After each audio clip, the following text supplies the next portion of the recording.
welcome to tonight's Black History Month Business Forum. It is very exciting and inspiring to see so many people and members of the Boston business and civic communities out tonight. It says a lot that we have so many individuals here, especially on a long holiday weekend. Thank you. I want to also extend our thanks and gratitude to Senator Ed Markey and Boston's newly elected Mayor Martin Walsh.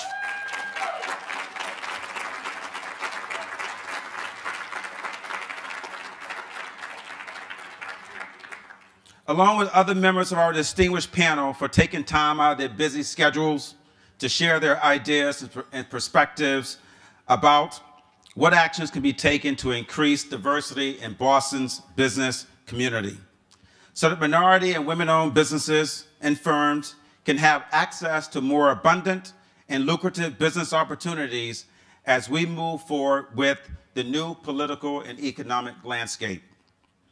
The challenges faced by MWBEs in the city of Boston and the state to secure the type of business opportunities that will facilitate financial and operational growth is a compelling issue that we need to address tonight to ensure that it becomes a key framework for action and a critical component for Boston's new political and economic landscape.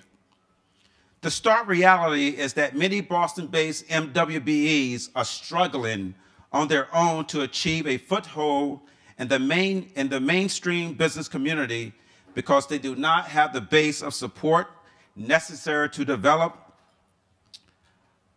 strategic relationships or alliances with members of Boston's prime business community. Nor do they have the collective political clout to advocate for important legislative or municipal policies that require the inclusion of MBEs on public contracts. Just as importantly, because of the size and capacity of these companies, many MWBEs are viewed as mom and pop operations, which have not earned the right to get their foot into the door of the downtown business organizations, frequented by leaders in the business, the public sector, and academia. As we know, this level of exposure is crucial to networking and building the type of relationships that can ultimately lead to viable business opportunities and help these firms become a part of the mainstream business community.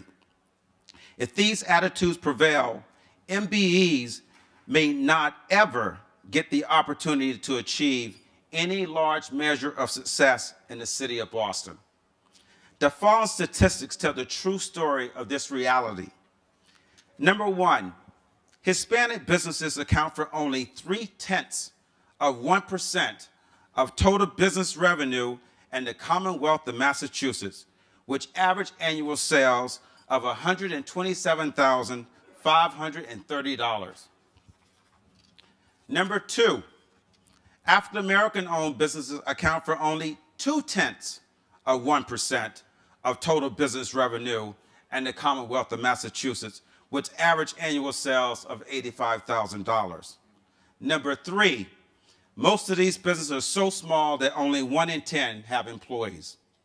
Number four, of all minority-owned businesses in the Commonwealth of Massachusetts, less than 1% have revenues in excess of $1 million. This is disturbing. And it's not about lack of smarts. It's not a lack of capability. It's the lack of opportunities. I hope these compelling statistics have given you a broader perspective about why these issues need to be addressed, and now. In order to get the panel discussion underway, I have the honor and the privilege to introduce Stephen Rogers, who will serve as the moderator of tonight's panel discussion. Mr. Rogers is the Harvard Business School professor of entrepreneurship and also serves as a senior lecturer in general management. He also teaches the field immersion experience for leadership development and the Harvard MBA program. Professor Rogers is a 1985 graduate of the Harvard Business School and holds a Bachelor of Arts degree from Williams College. Prior to teaching at Harvard Business School, he taught for 17 years at the Kellogg School of Management at Northwestern University, and the MBA, PhD, and executive programs throughout the United States, Toronto, Germany, and Hong Kong. He received the Outstanding Professor Award for the executive program 26 times, and the MBA Lawrence Levengood Outstanding Professor of the Year Award twice. Before joining the Kellogg faculty, Professor Rogers owned and operated 2 manufacturing firms and 1 retail operation, which were all successfully sold. And please note, I said successfully sold. Need a loan? Call Dr. Rogers. Prior to becoming an entrepreneur, Professor Rogers worked at Bain & Company here in Boston, Cummins Engine Company, and another Boston firm, UNC Ventures, a venture capital firm. In 2002, the professor published his first book, The Entrepreneur's Guide to Finance and Business. The second edition was published in 2008, and the third edition is coming out soon, later this year. He currently serves on the advisory board of private equity firm OCA Ventures, and also serves on the board of directors of SC Johnson Wax, W.S. Darley and Company, and Oakmark Mutual Funds. Please help me welcome Professor Stephen Rogers to the podium. Thank you.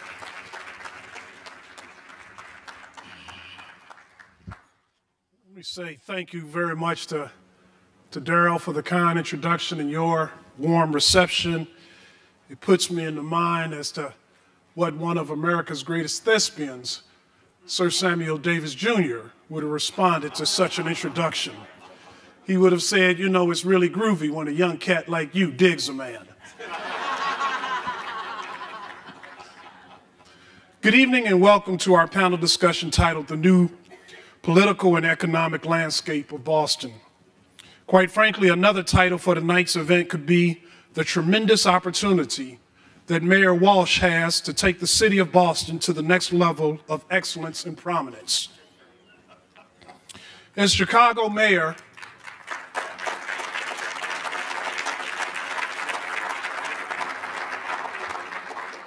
Rahm Emanuel stated shortly after he was elected, he said, a thriving minority business community is essential in a world-class city.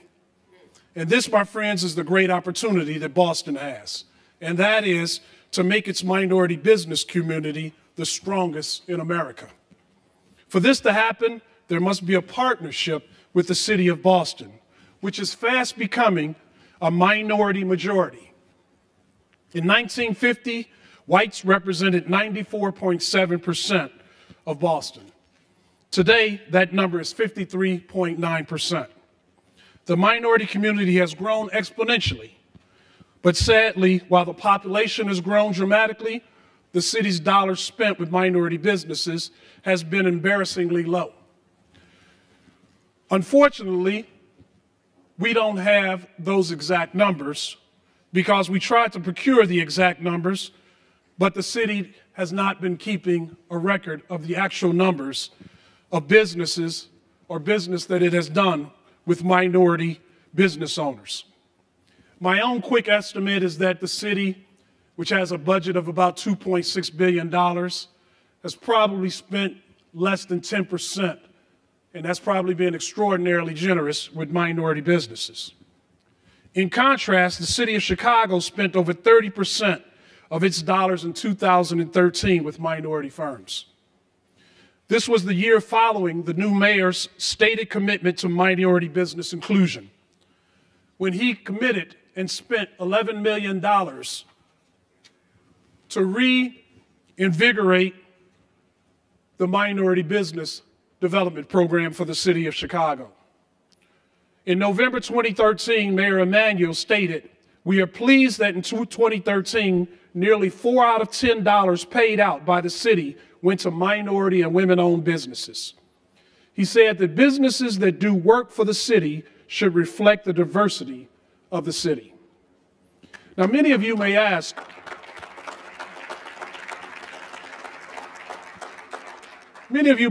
why is this so important? I have 3 answers. Number 1, it's important to do business with minority businesses because it's the right thing to do. Minorities are the citizens of Boston and pay taxes, and therefore they deserve the opportunity that everyone else deserves. Number 2, when you do business with minority firms, you are now legitimately accessing the best and the brightest. Unless you open the gates, the best and the brightest are not actually being given the opportunity. And finally, we know that minority businesses strengthen the country and other municipalities by creating jobs for other minorities. The largest employer of minorities is the government. The second largest employer of minorities are minority-owned firms. Thus, thriving, high-growth minority-owned firms are good for cities because they create jobs for other minorities. And as we well know, people who have jobs are self-sufficient, and self-sufficient people live in healthy communities. Let me close by highlighting one of the other powerful strengths of minority-owned firms.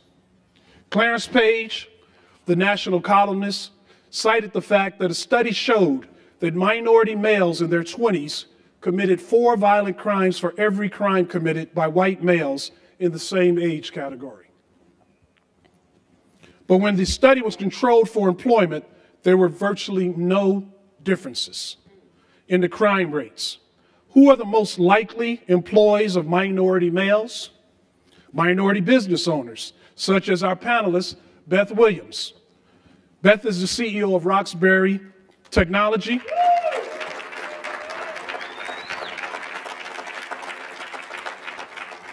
Beth is the CEO of Roxbury Technology Corporation, and her firm is comprised of at least 75% minority employees.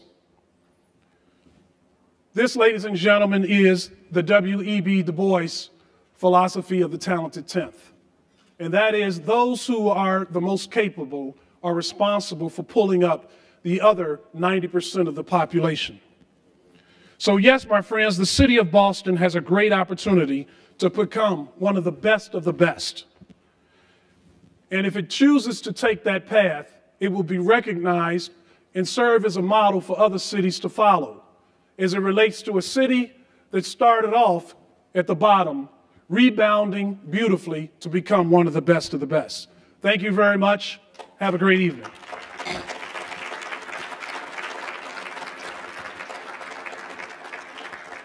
Now that I've introduced the thesis of tonight's event, let me inform you of the logistics. Each panelist will be given approximately 8 minutes to make introductory statements.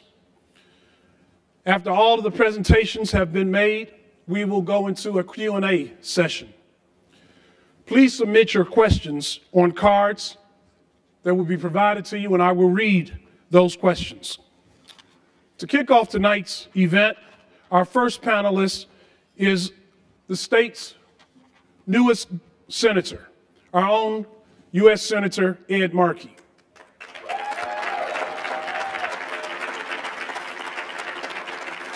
Please join me in welcoming Senator Markey.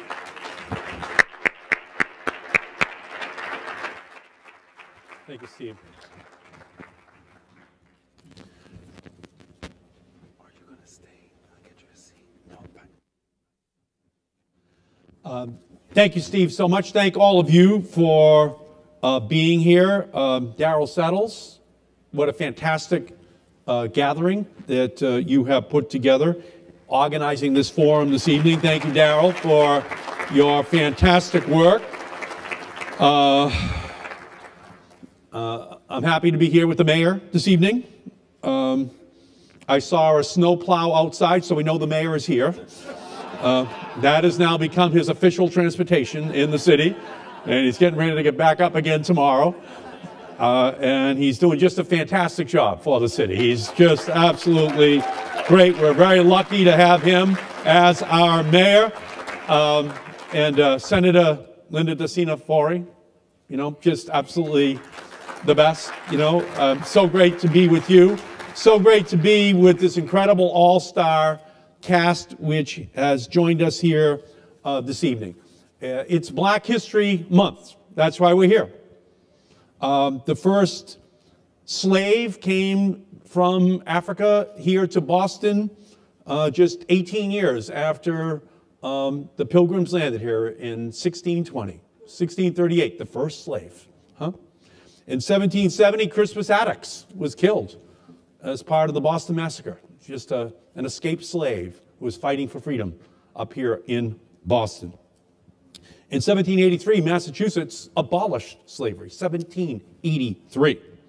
And here in Massachusetts, it was William Lloyd Garrison and Frederick Douglass who led the struggle to create this movement, this abolitionist movement that was born here in Massachusetts, to create a new reality for African Americans here in the United States.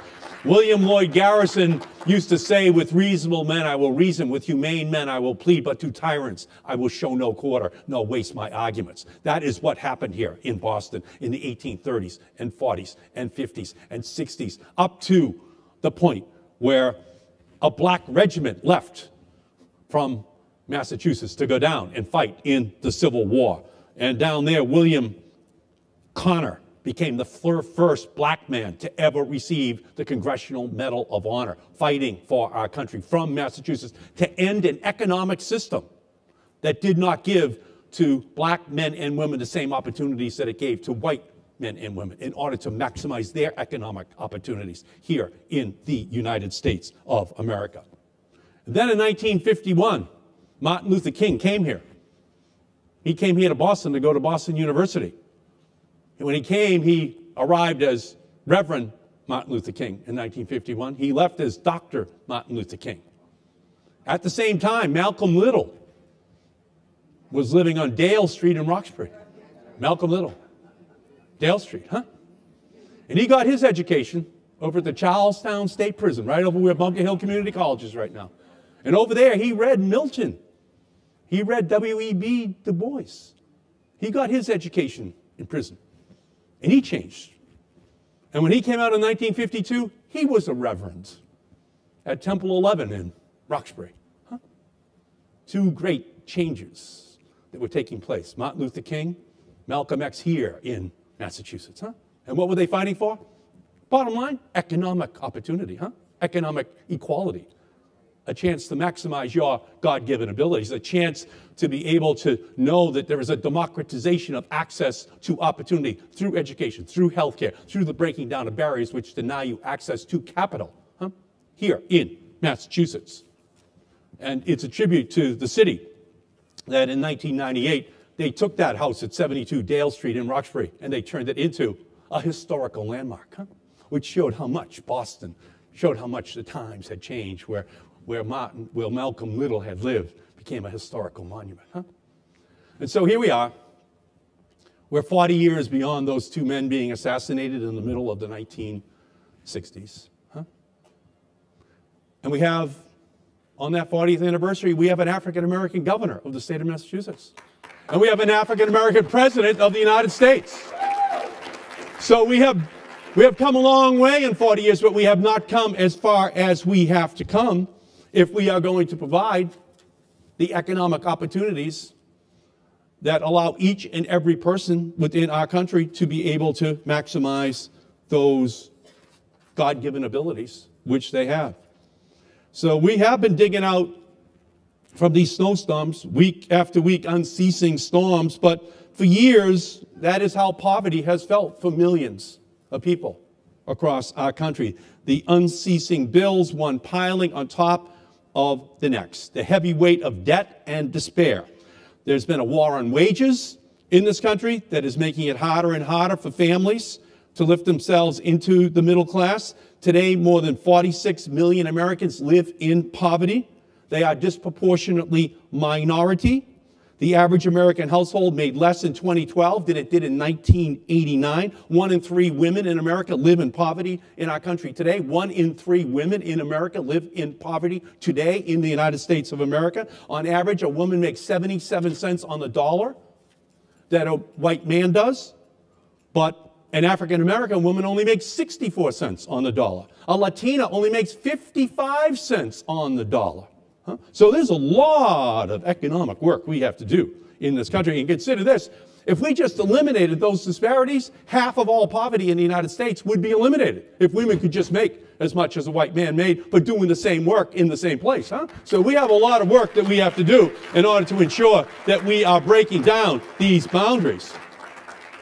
Over the last 20 years, the top 1% have disproportionately gained upwards of 86% in a gain of their wealth, whereas the rest of the population has stayed right where they were. That is unacceptable, it is immoral, and it needs to change. What matters in America in 2013, 2014, are the same things that have always mattered. A quality education for all children, a good job at a fair wage, affordable health care for everyone, respecting human rights, building safe, strong communities. But these things that matter so much in life today are beyond the reach of many Americans and their families. And while many people in our country have been trying to climb the ladder of success, no matter how hard they work, they are stuck in the same place. And one of the things that we have to do is just to ensure that we have a business plan. We have a business plan that ensures that they are able to engage this country and its economic opportunities the same way that white male and female have had a disproportionate opportunity to take advantage. And I will give you a 3-point plan that I think that we have to put in place. 1, give minority-owned businesses access to capital. We need to continue to encourage a climate where venture capitalists are matched with minority-owned businesses. We need to make sure that government programs designed to encourage minority businesses remain funded. We are in the innovation district right now. Boston is growing, it's bubbling, it's bursting. You can feel this incredible energy now in Boston. We have a chance now to put together a plan as we move forward in this next generation. 2, we need to keep our graduates from the colleges that go here to stay here.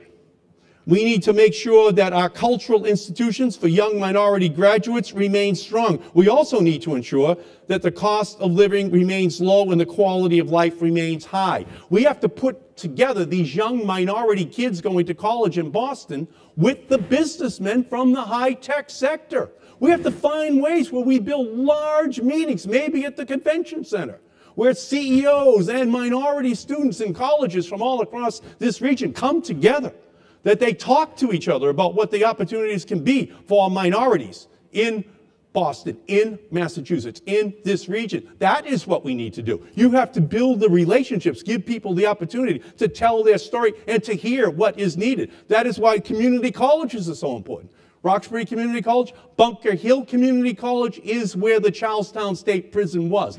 Better use, of a space for what we should be doing with young men and women in our society, to give them a skill set that translates into what it is that they want to do with their lives. Because these young people, regardless of their race, they want the same kind of new technology skills.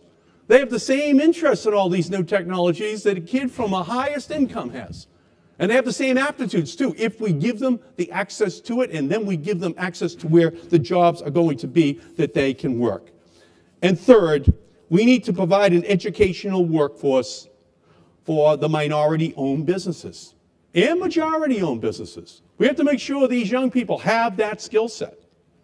Back in 1996, as part of the Telecommunications Act, I was able to build into the law something which is called the E-rate, the education rate, $2.2 billion per year. That's what pays here in Boston for kids going online in every school.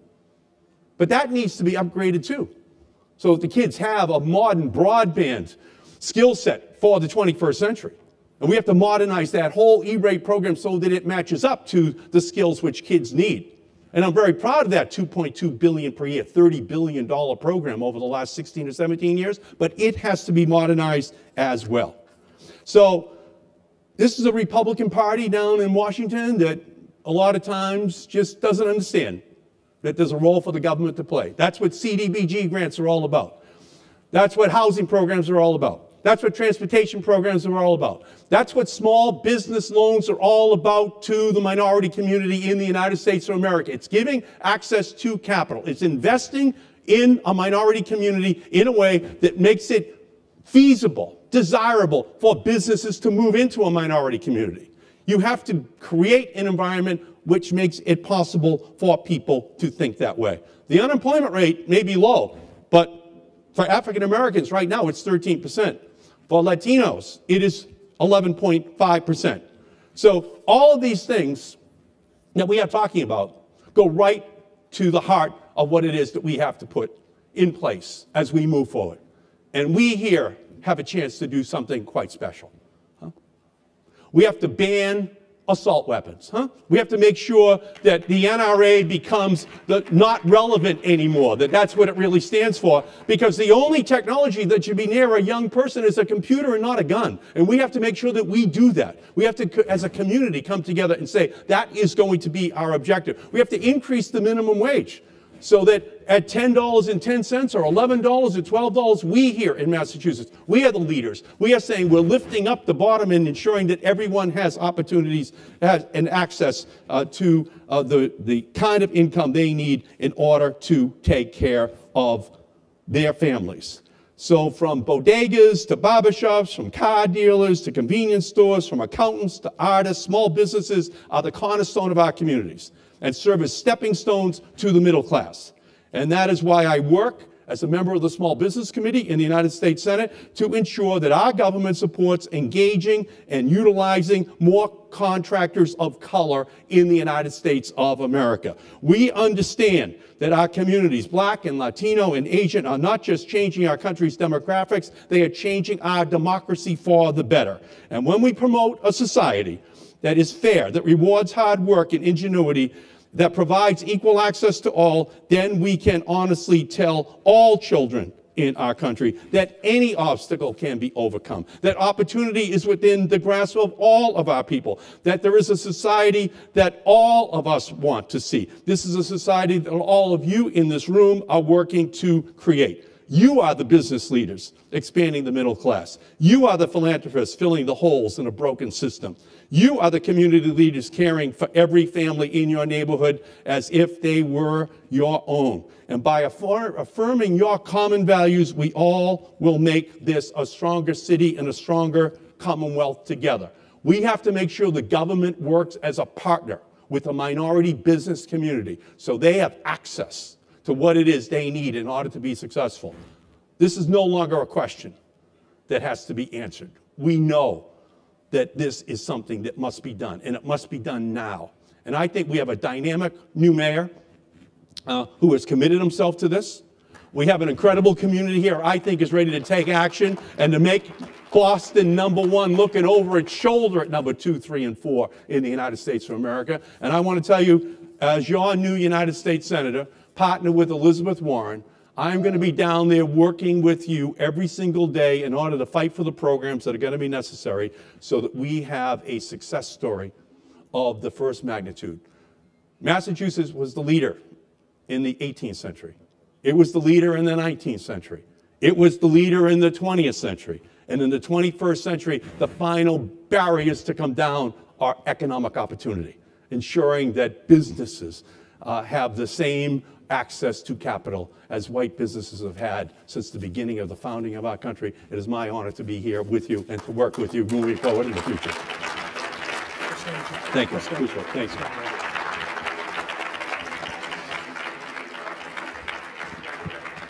Absolutely outstanding job by Senator Markey. Thank you very much. And I'd like to now bring to the podium the new mayor of Boston, Mayor Walsh. Thanks, Steve. Thank you, Steve. Thank you, Steve. And Senator, I'm going to yield my 3 minutes to you. They said I have about 5 cards. They said you can only do 1 now, Steve said. No, what a great job. Senator Markey is truly a champion for all of us. And not just, he says he's a new senator, but certainly he's the dean of our delegation collectively, and he has done it the longest for all of us here in Massachusetts. And I want to thank Senator Markey for all his great work. I also want to thank Daryl and the committee that put this together tonight. I know this is a very important discussion that's going to be happening tonight. I see a lot of faces out in the crowd that I've worked with when I ran the building trades and prior to that as a state representative, so I want to thank you. It's my great honor to join you all here tonight at this forum marking Black History Month.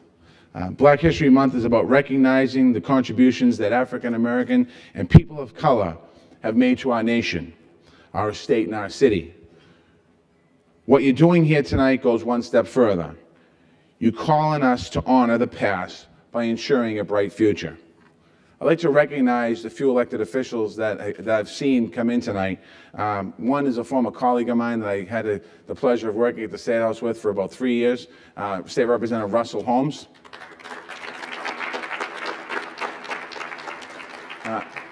Sheriff Tompkins, who I look forward to, I've worked with, and I look forward to working with as we work to make sure that people coming out of jail have an opportunity and are able to come out and go into a job rather than go back into prison. Sheriff Tompkins.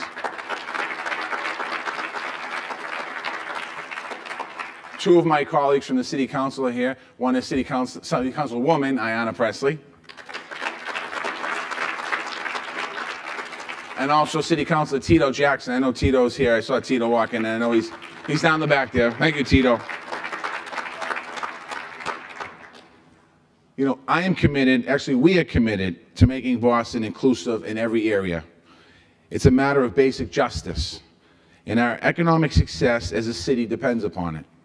We cannot reach our potential unless we use the talent of all of our people. The people cannot contribute fully unless they have a level playing field. The way to do that is by creating avenues of access in every neighborhood. Access to government representation, to corporate leadership, to higher education, to business ownership, to jobs and home ownership. You've already learning today about the opportunities available in many of these areas after the panel speaks.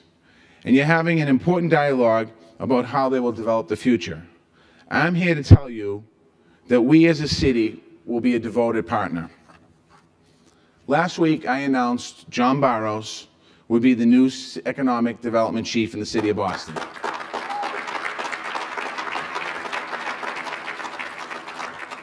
John's background in creating businesses, nonprofits, and educational opportunities for the people of Roxbury and Dorchester. With him at the helm, minority and women-owned businesses will have a seat at the table and a champion at the highest level. Now, one of the things that we're going to look at is by using data. Data to find out where there's opportunity and data to find out where there's solutions. And that's something that hasn't happened before in City Hall. Also, we have to begin by starting at home. We can't expect to go out and build businesses and expect businesses to do something that 3.2% of the businesses are doing if we don't do it at home. So we're in the early stages of my administration, and the first appointments I made, even though they're not business, was with the police department, to make sure that 50% of the command staff were people of color. That's a message that we're sending out across the board. As we build my cabinet, to make sure my cabinet is 50% people of color. As we look throughout the departments, the department heads, to make sure it reflects the people of color in the city of Boston. That is something that I heard, we actually all heard on the campaign trail over and over and over. And during at one point, I believe there were 64 departments, 4 people of color in those 4 departments. Today, we're up to, I think it's 7 or 8, and we're just starting. That's not a pride, I don't want to clap for it, because we have a long way to go. But if we don't start in City Hall by setting the bar high, then how can I as mayor or we as a government expect other people to do the same?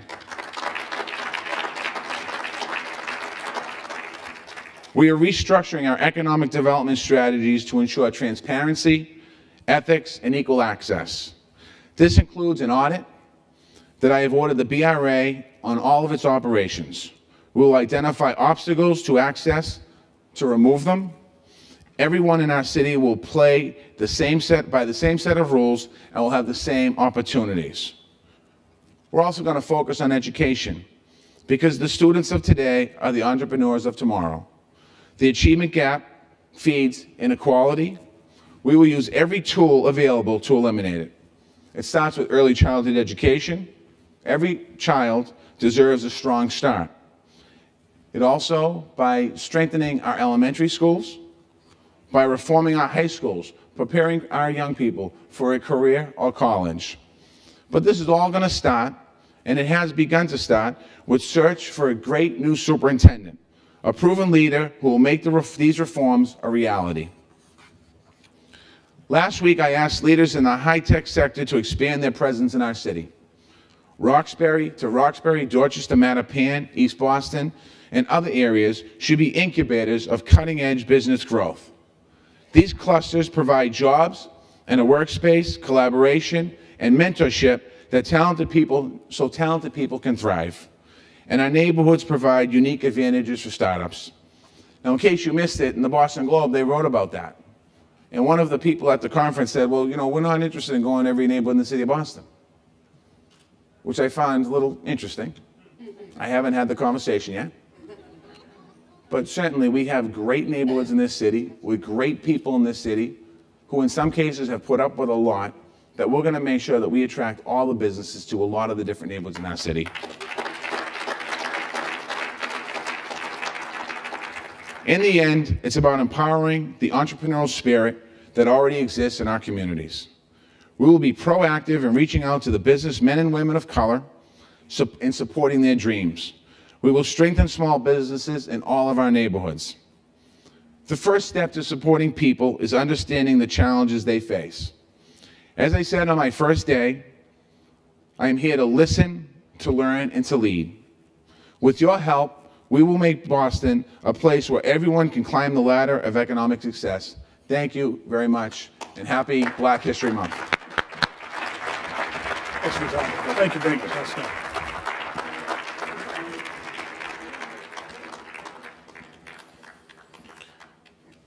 Our next speaker is Kairos Shin. He is the Director of Planning in Boston Redevelopment Authority. Please join me in welcoming Mr. Shin.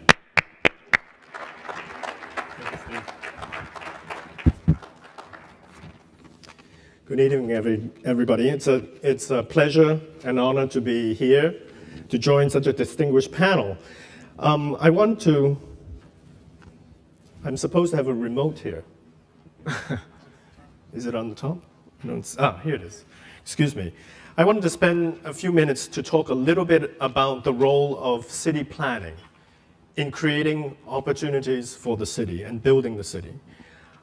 This is a story that maybe many of you have actually heard, but in the last generation of planning, we really did focus on actually a few things.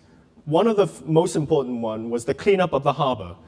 These drawings, actually, these maps from 20,000 feet show New York and Boston. And in the middle, you see the 800-odd acre of Central Park.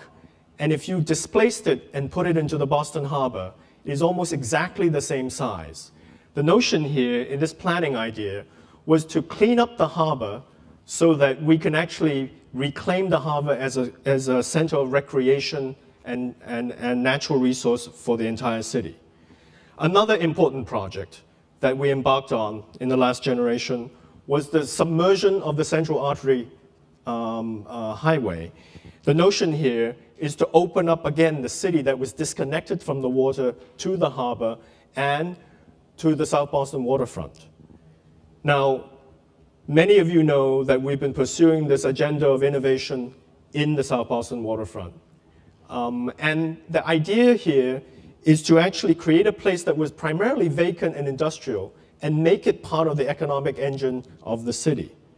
Now, to put this into context, if you take a mirror on Government Center and you took the almost 300 acres of the Back Bay and flipped it over, you can begin to see the kind of project that we're embarked on here. The notion here is that we're building the 21st century version of the Back Bay in this era. And if you see the little red mark and the yellow box, that's the Boston Convention and Exhibition Center. It happens to coincide, if you think about this mirroring, exactly the same location as Copley Square. So the front door that we're actually sitting in front of is the kind of open space resource that needs to be part of a complete neighborhood. Now, it has a kind of network of open space that we need to build that actually connects the downtown and the Fort Point Channel all the way to L Street Beach. And it's not just about the quality of life, but the right mix of uses. 40% of the land use in the Back Bay is for residents, but there's also 60% of commercial, retail, and business. So it's a job center.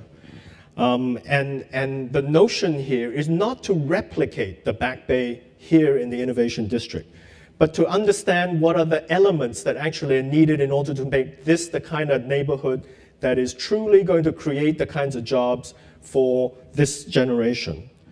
Now, one of the things that we learned is that we can't entirely rely on market forces to drive the land use and the type of district that this is going to be. In 2009, when the economic downturn occurred, we realized that, in fact, the most bankable uses that the developers were relying on were the first to disappear. But what remained was, in fact, the small innovative businesses that were looking for places to grow, and it spurned this notion of the innovation district. Now, there are other innovation districts already in our region. The one that you see that was just flipped over on the screen is the 800-odd acres that is between Leechmere, Kendall, and Cambridgeport. That area has about 50-some thousand jobs, and that there's about 27 million square foot of development. In fact, in the last decade, that's the area that grew the most in the Commonwealth. But there's a lack of that diversity of uses. So now Cambridge is embarking on this notion of creating more open space and to support housing. Another innovation district, of course, is the Longwood Medical and Academic area. That's 200 acres, and there's 40,000 jobs. Now, another area that's surrounded by residential neighborhood, but itself is not the kind of neighborhood that we want to replicate here or anywhere else. Now, we are about halfway to where we want to be in the innovation district. We want to get to about 60,000 jobs, and there's another 20 million square foot to be built in front of us here. But the question is not just, what we're building, but what is the true character of the neighborhood that we're trying to make? What is the DNA? What is the kind of and the types of jobs that need to be here? And as I said, it is important not to have just a blueprint and a plan, the physical plan, but also an important and key economic development agenda for an area like this. Now, when you see this in the context of these three areas, clearly another area that we have to focus on is Dudley Square. Dudley Square, the kind of work that we need to embark on in planning is the same kind of principles that we're deploying here in the South Boston waterfront. That is, what is this place going to look like, and what are the kinds of jobs that we want to create there? Many of you know, of course, the historic importance of Dudley. It was, in fact, the gateway to the Shawmut Peninsula. And, of course, now it's the geographic center of the city. In fact, in many respects, it has greater potential than many of the districts that I've already outlined earlier. It actually is closer to more Boston residents than any of the other downtown or the innovation districts that we've recounted. Yes, the three of them. Now, it already has access, but clearly we need to invest more in creating greater access to this area. This map shows the Silver Line and the transit system that is already in place. But the yellow line shows another transit idea of new investment to create and connect Dudley to more of these radial transit lines. Now, if you take that green circle, that's about a quarter-mile radius around Dudley itself. What we need to plan for is about 3 times the growth in that area to create more housing, to create more nighttime residents, and to create more business and offices so that we can double or triple the daytime residences in this area, because we know that daytime residents and nighttime residents are critical in supporting businesses. Now, finally, I leave you with a drawing that shows the many things that, from a planning perspective, we need to be working on. Most important, of course, is growing the jobs. And the principles that we need to follow, Mayor Walsh has already outlined for us. There needs to be more housing, more affordability, and more accommodation specifically for workforce housing. Second is the smart choices in investing in our public infrastructure.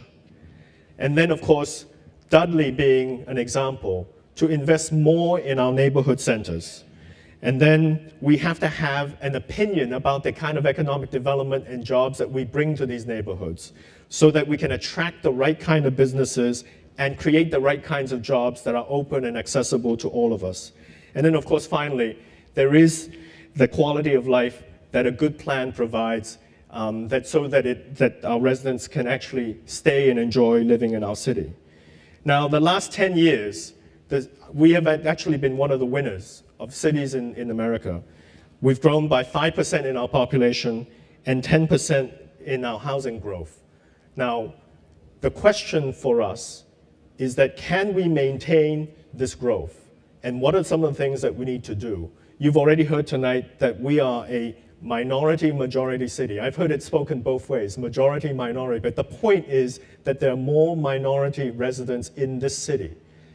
And we have a chance of determining what our destiny and our future is by finding the right DNA for each of these neighborhood centers that we're going to grow so that we can create the kind of jobs that creates more access to more of our residents so that we can all participate in this economic uplift. Thank you very much.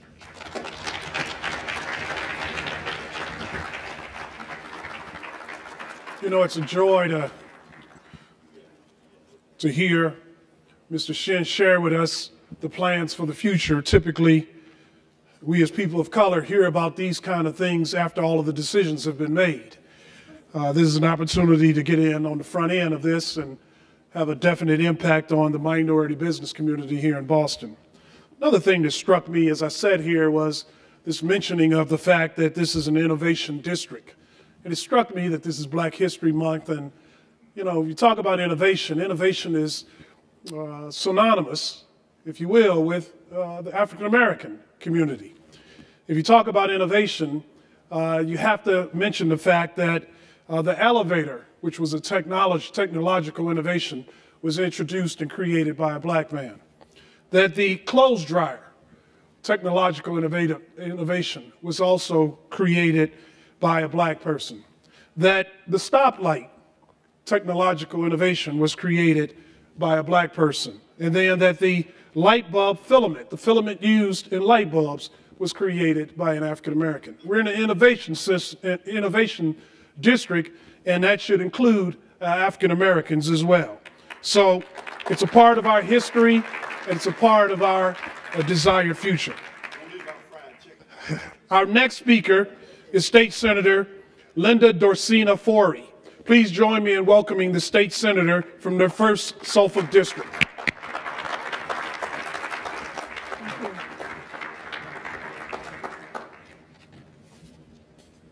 Good evening, everyone. Thank you, Darrell Settles and James Rooney, for having this event as part of Black History Month. I also want to do a special thank you to Gail Jackson of Jackson Communication for making it happen. So it is an honor for me to join this distinguished panel as we tackle the issue of economic inclusion, which oftentimes does not get addressed until the end of an administration or the end of crafting a policy agenda. What we do have in Boston is the leadership to address the issue head on and have a real dialogue on the future of Boston and the economic outlook for communities of color. I am honored really to serve as the state senator from the 1st Suffolk District. So welcome to my district here in the Innovation District in South Boston.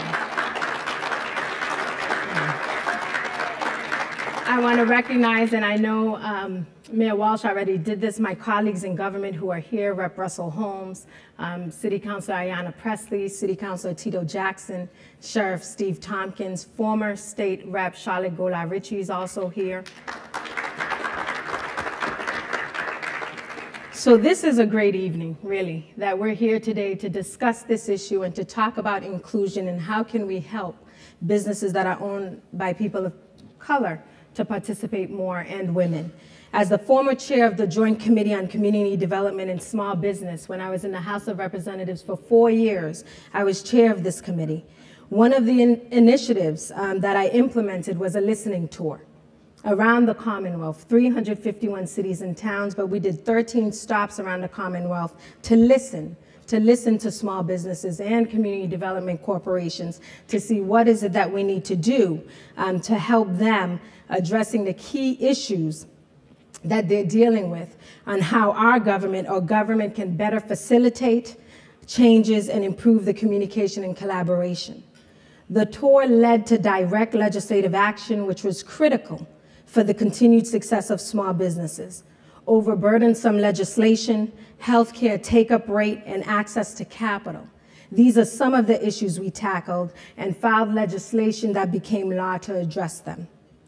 I view this event as a real opportunity for us to begin the process of listening to businesses owned by people of color of some of the barriers you are facing when it comes to access, opportunity, and growth in our great city and our Commonwealth.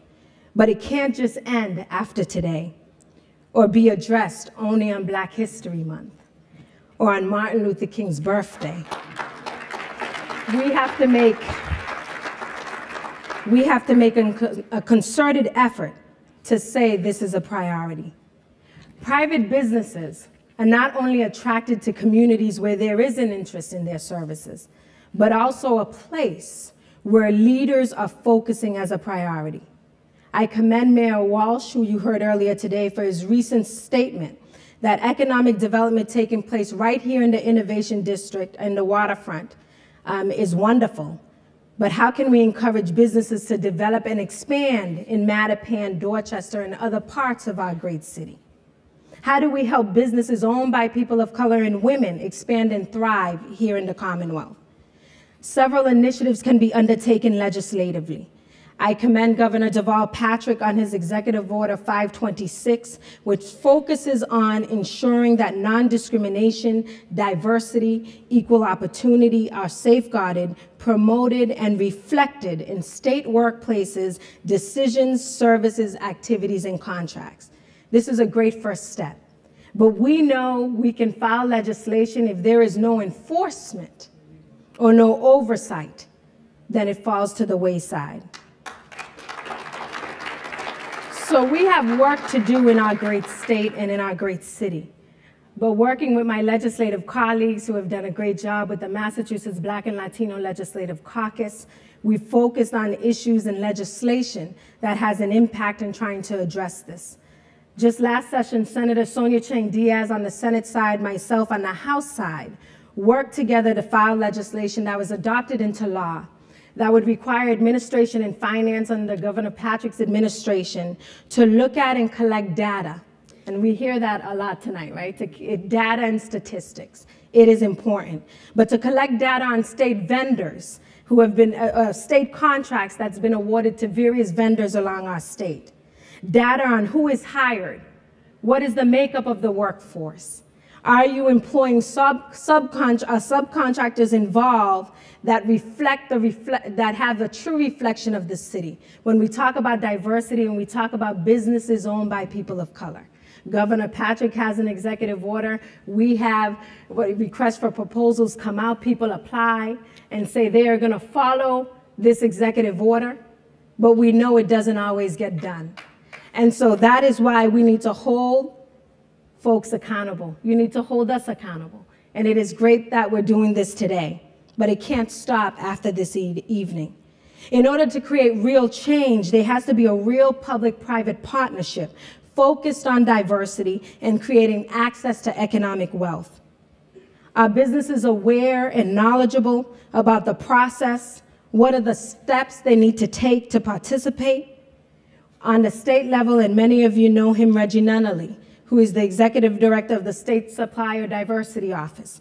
He has worked diligently and focused on education and certifying businesses owned by people of color, by women, to make sure they are prepared to participate in the process when there is an RFP. By determining what is lacking in terms of opportunities in our neighborhoods is paramount. Preparing youth for tomorrow's workforce, expanding vocational education, creating more from education to employment pathways. Take a more immediate approach to decreasing unemployment with a focus on training adults for vacant jobs and the growing job industries. We have work to do. Providing consistent, more permanent access for all City of Boston residents to local jobs, not just a temporary means to building capital. Last year, last year now, can't believe it, it's 2014 already. And I know Jim will talk about this, the legislation to expand the convention center. We made sure that there was language in there that talked about a supplier diversity program to focus on the second phase of this expansion, to provide participation for businesses owned by people of color in all phases of management, oversight, design, and construction. We did a workforce diversity program that has also been included to achieve meaningful participation of Boston residents and people of color. But there is so much more, and I know Jim will get into that. But bottom line is that we have to really open the communication and dialogue. The collaboration has to happen, and it has to be real.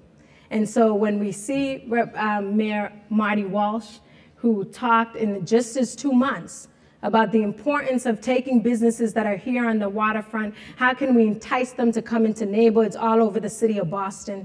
That work has to happen. We know in the 80s and 90s, we had the federal government on our side through empowerment zone legislation that focused on disadvantaged communities to give tax incentives to businesses to open up, to create jobs, and to create access. That has somewhat faded away. But in the legislature here, working with our city government, we need to work in collaboration with all of you to hear the issues, because we know there is opportunity for growth. We know if we want to build economic growth, move people out of poverty, bring people to self-sufficiency, we have to help with job creation. And you heard the data earlier on, and I think it was Darryl who said it. Businesses owned by people of color are 75% more likely to have staff that reflect them. But I believe businesses that are not owned by people of color, like businesses that are here in our great city, that are sitting here this evening, also care about this issue, also care about inclusion with women and people of color.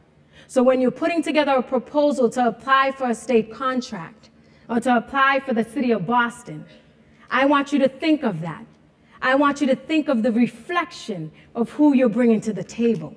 I want you to think of your subcontractors. When you think of the lawyers and the law firms you're going to employ, I want you to think of our law firms here in our great city that are Black owned, that are women owned, and particularly that are Black or people of color owned, because we have them too. When you think of engineering companies you want to bring to the table, and it's okay because I know relationships, and I know you may be with a team, an architect, an engineer for a long, long time on developments for the last 20 years. But I'm saying to you now that in 2014, doesn't have to be all your projects, though would love to see at least 50% of your projects, doesn't have to be all of them. But I want you to take a moment, and I want you to go outside of your comfort zone. And I wanted you to reach out to the engineering firms that are people of color owned. I want you to reach out to the architects here in our great city. I want you to reach out to our communications, our marketing specialists that are owned by people of color and women here in our great city. And say that when you put a team together, the team is going to reflect this great city of ours. The team is going to reflect your priorities as a firm and as a company. So the work is just beginning. Know that we are here to work with you, work hand in hand with you. There are great organizations here that have been doing the work in terms of businesses owned by people of color, the Mass Minority Contractors Association, the Mass Black Businesses Association. We also internally have to do a better job in terms of working together and meeting together as these different organizations to put forth our best people, and we have them. So As we move forward, as you put bids together for the state, know that it is something I'm going to be looking at. I know my colleagues will be looking at. I know we're going to have the governor focus on. And I know Mayor Walsh is going to focus on this too. We want to see diversity and we want to see it real. We want to see inclusion and we want to see it up front, not at the end of a project, just to meet the numbers. We want to see it in the beginning. And to say from the development phase, from the planning, from the construction to the implementation, we're going to have a diverse workforce. And not just the boots on the ground, which is important. And I know that Brian Doherty's here from the building trades and Tyrone Harris. We've been working collaboratively to share the information, to get more people of color and women involved in the building trades here in Boston. But for us and for me and for all of us, really, this has to be paramount. And to know that the waterfront, amazing development has taken place, was there for an incredible groundbreaking where there is collaboration. I see Milton Benjamin was here, or is he's still here? Okay, good. And he's working with one of the major developers here on the waterfront to talk about small businesses owned by people of color, to get them included in terms of the workforce, to make sure there's a diversity in place. So it is taking place, though it may be on a minor scale, but we want to up it. And so that's what I'm asking you tonight. So in your next proposal, your next process, you're coming in for something, please bring a diverse team. Please think out of the box. Please reach out to us and we will connect you. Because if we want to have everyone lift with the tides, we have to create the economic opportunity. Education is critical, but economics is important as well. Thank you so much and God bless. Thank you. Outstanding job by State Senator Linda Dorsina Forey. You know, I travel the country giving speeches on the topic of minority entrepreneurs are my personal heroes and sheroes. And as I stated earlier, the reason is because minority entrepreneurs who do well for themselves do good for society. They do good for society by providing jobs to other people. One of those sheroes is on our panel, and I mentioned her earlier. Please join me in welcoming to the podium Ms. Beth Williams.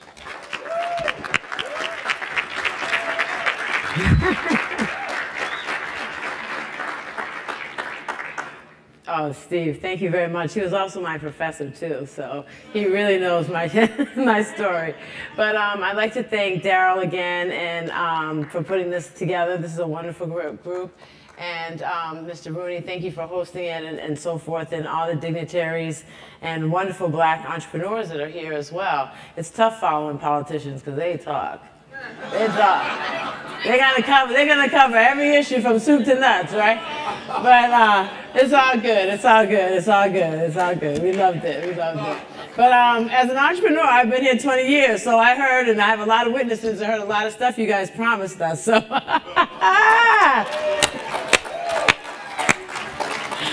We are the witness. How? Yes, we got tons of witnesses in here. So Ayanna and Linda, y'all get the phone calls and Mayor Walsh. No. But anyways, in all seriousness, okay. Enough jokes, but But anyways, okay, so I've been asked to speak. As you guys know, I'm an entrepreneur. I'm a second generation entrepreneur. And I think that, yeah, thank you. And I think that when I think about Black History Month, I know we always talk about the historical ones, but there's a lot of Black history in this room. You know, and I think, again, what we're doing here today is Black history. Steve Rogers is Black history, you know what I mean? He is one of the founders of Black entrepreneurship and teaching it in Chicago, one of the cities that has the largest minority business population. We have Flash Riley here, who was one of the pioneers and so forth. You know, we have Colette Phillips, Daryl, myself. You know, we are Black history. We're living it right now. I have my team here somewhere. You know, they're Black history, making it happen. You know, so but I think Steve is right. One of the key things about Black businesses, and I think 20 years ago, the reason 20 or 30 years ago now, that it was put in place by government was because the goal was minority businesses typically hire minorities in minority communities, and economic development is the key to fixing our social ills that we have. But and so we're hoping that, you know, really as some of these new, this is a great time. We have a great opportunity with Mayor Walsh, and I'll get to why I've been asked to speak, and that is that he really has taken a proactive and a very unique approach to gathering data and gathering information on what would make the city, a better business climate, et cetera. I'm not quite at liberty because the report has not been issued to the public, or even he hasn't seen the report, so I'm not going to be able to share much about it. But he did put a team of about a cross-section of 34 people together. He had 2 team leaders, Donna Capello, who's he's the president, I'm sorry, of Verizon, and Pat Muscatillo from the Greater Convention Center, and we'll be presenting our report next week. But basically, we held 3 meetings, and 34 other members, many of whom are probably in this room. And we had 3 meetings and 1 public hearing, and we really encouraged people to come in and talk about, A, the things that are working well in the city today, and B, the things that we would like to see happen, and C, the things that we really would like to see happen. And so it will be interesting to really see how all that plays out. I'm hopeful, I'm staying positive. I mean, because when there's someone new, you want to be hopeful for change. But as I said, and I'm really hopeful for this administration, and I'm really hopeful for some of the things that I've heard today, because being in business, I've been an entrepreneur for 11 years. I've had no government business. I've had a minimum, and I mean, I'm being candid. I mean, right now I'm starting to get a little, there was a policy put in place, but I mean, I'm really, really hoping that government stop, really it's wonderful to say, this is what I'm gonna do. It's wonderful to say. I really don't think we need that many more studies. I think we have the statistics already. I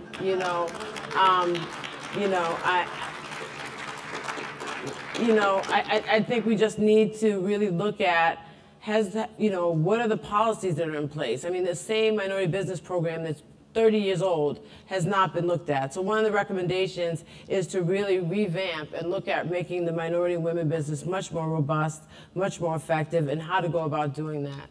So I'm not going to take much longer than that, because I think that's all I can share with you about the report. But I will say I'm excited about Mayor Walsh. I think that we have a great opportunity right now, and a great opportunity for us to support one another and really do call on our politicians that are here, and that that they are going to step up, because we are a minority majority city, and we should be creating wealth in this city and have the same opportunities.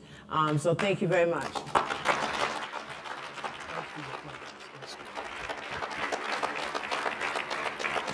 I saw Beth for the first time after she took my class in Chicago. I saw her on the plane coming from Chicago about 6-7 months ago, at which time, probably a year ago actually, at which time I queried her about her business and the status of her company, and I applauded her for the great job that she's done as a second-generation owner of the company. And then I asked her very pointedly, how has the city been to her? How has the state been to her in terms of doing business with her? And she just told me at that time, a year ago, what she just told you this evening, and that is they have done 0 with her. I was absolutely astounded.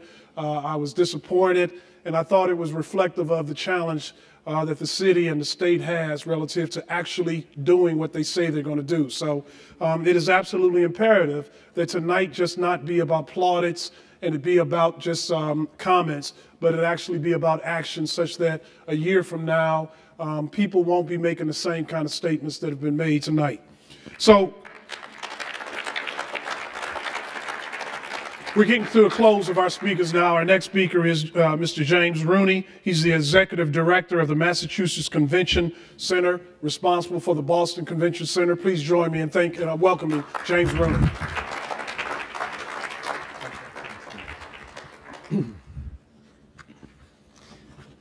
Okay, good evening, everyone, and first, welcome to the Boston Convention and Exhibition Center. It's my honor and our entire team's honor to serve as the host for this important conversation. When we thought about and opened this building 10 years ago, we wanted to make sure that everyone in Boston and indeed Massachusetts felt like it was their building, and I think you all deciding to have this conversation in this room, in this building, helps signify that perhaps we've been somewhat successful in that endeavor. I do want to recognize, as others have as well, my board member, Darrell Settles, who is also, as you all know, an entrepreneur. If I was to give out an award to my board members, and there was one titled, Have I Got an Idea for You? Darrell Settles would win that award quite easily. Because he pretty regularly starts a phone call or a meeting or a cup of coffee that we have with that phrase, and he did so a couple of months ago, I guess just after the holidays, when he said he had an idea for me, and it's this event. Congratulations, Darrell, you did a great job pulling it off. And Steve, I was listening intently when you talked about all the innovations that have been made by black people, but you left out one of my favorites, and that's that a black man in Massachusetts invented the golf tee. So, so include that one in your list. I want to welcome and thank all the members of the panel, but especially the elected officials that are here or were here. Senator Markey, State Senator Linda Dorsena-Fiore, new Mayor Marty Walsh. None of the three elected speakers tonight have been in their current jobs for more than a year, but each of them, along with our governor, in their own way has set a tone and given us hope that has led to this conversation. Before I speak about our planned project to build a headquarters hotel development right outside the window on the so-called core block right over my left shoulder, I want to share that this is part of a larger ongoing program to expand this building, the BCEC, and add more hotel capacity in this waterfront that will better enable us to compete for major conventions and create jobs in the visitor and hospitality industry. By the way, the third largest employer in the Commonwealth of Massachusetts. BCEC expansion is the subject of legislation that we are hopeful will be signed by Governor Patrick in the coming months. But you should know that at the insistence, as she's mentioned, of Senator Dorsena-Fiore, the bill includes very strong language requirements for minority participation in subcontractor participation in hiring. And in addition to that, it also includes very strong language with respect to tracking and enforcement. So thank you for doing that, Senator Fiore. As I do talk about our hotel development, I want to start by acknowledging and indeed emphasizing that the MCCA has partners in this endeavor with Governor Patrick and his team, with our local elected officials like Senator Dorsena-Fiore at City Hall and Mayor Walsh, but also in a critical partnership with the Massachusetts Port Authority led by its CEO, Tom Glenn. So anything I say about our objectives for this project should be heard as not just objectives of the MCCA, but the shared goals resulting from our collaborative efforts, our partners in government, and with Tom Glenn and the Massport team. Our development goal is ambitious: to build the largest hotel in Boston, up to 1,500 rooms, a 21st century complex with not just hotel rooms and meeting facilities, but restaurants, retail, and maybe even a residential component. Our intent is to issue an RFQ, a request for qualifications, on March 7th to solicit responses from interested teams that will allow us to determine suitability to move on to an RFP round.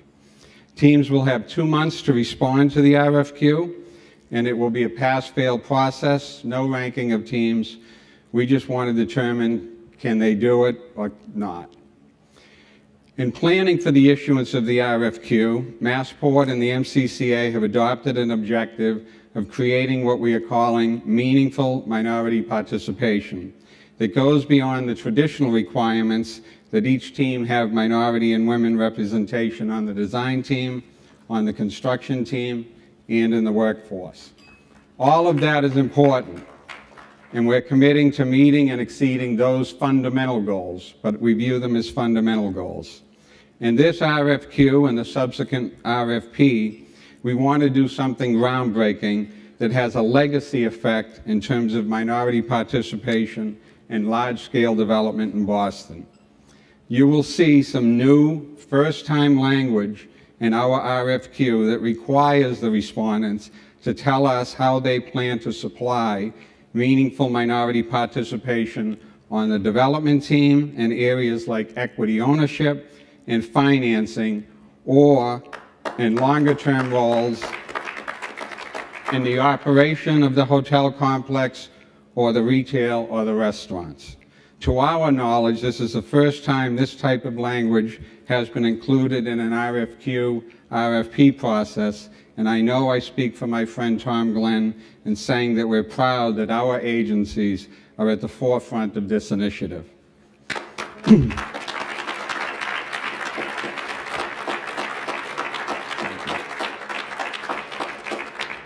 So, how does this happen? How can it be successful? And how can this be not just a one and done, but become part of our fabric of doing business in Boston? Well, I would submit, after 30 years of doing things like this, that there are 3 success factors. Leadership that is committed and empathetic, strategy that is purposeful and supported by tactics, and partnerships that create opportunities.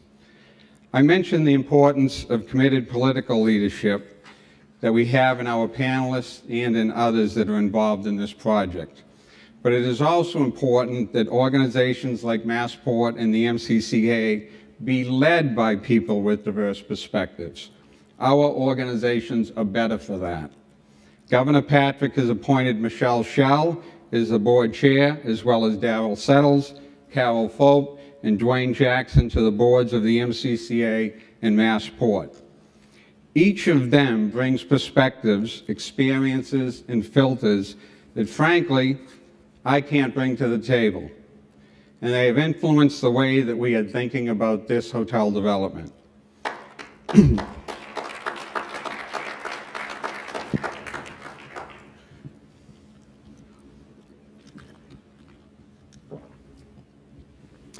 Committed leadership is not just about head counts at the board table.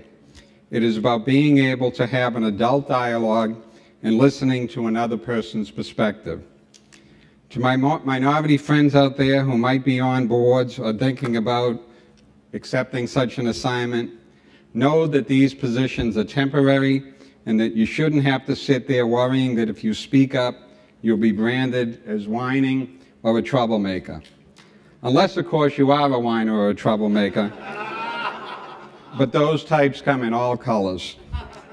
You have to know that you can and should challenge the status quo and that this can be done in a respectful, thoughtful manner that shouldn't be off-putting to anyone.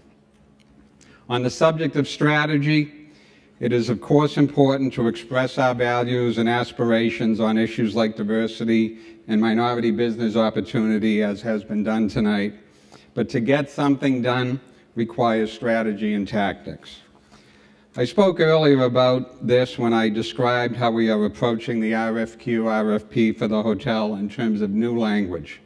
Beyond that, in every meeting we have with potential developers, investors, hotel companies about this project, we emphasize our objectives with regard to meaningful minority participation. So we're sending the signals, and if they don't hear it, we tell them again. We've been strategically executing a nationwide outreach program and already have a number of meetings with national minority developers and investors scheduled over the next few weeks. We actually strategically delayed the issuance of the RFQ for a month so we could have these meetings and continue to create buzz among potential minority participants. Another tactic that I mentioned earlier is that the RFQ response period is an unusually long 2 months so that the matchmaking in terms of team formation, which we know has already started, can continue to take place. We want to give people time to form their partnerships, which brings me to my third and final point. I already mentioned that the partnerships that have formed in government to create this new approach to our hotel development, but for this to work, new and meaningful partnerships are going to have to form between minority investors and developers and some of the large major players who will participate in this project. Partnerships will also have to be created between local minority developers and investors and any national minority players that decide to come to the table.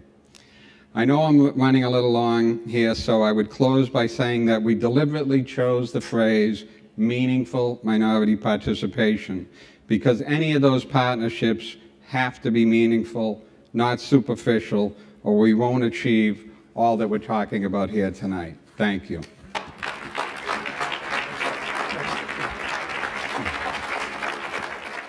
You know, I wanted to make a quick comment regarding one of the points that James Rooney just made, and that is, if you get a chance to be fortunate enough to be in the boardrooms, if you're a person of color, and even in fact, if you're not a person of color, but you get a chance to be in these boardrooms, please, please speak up. There's no need to engage in Ralph Ellison's invisible man mentality, and that is you're just there and just happy to be there. You're there for a purpose. Part of that purpose is to speak up, and speak up relative to diversity issues. I serve on the board of several Fortune 500 companies. I've been doing it almost for 2 decades. I can almost guarantee you that every board that I've served on, the evaluations at the end of the year have always included, in every single board, my peer evaluations have always included, Steve talks too much about diversity.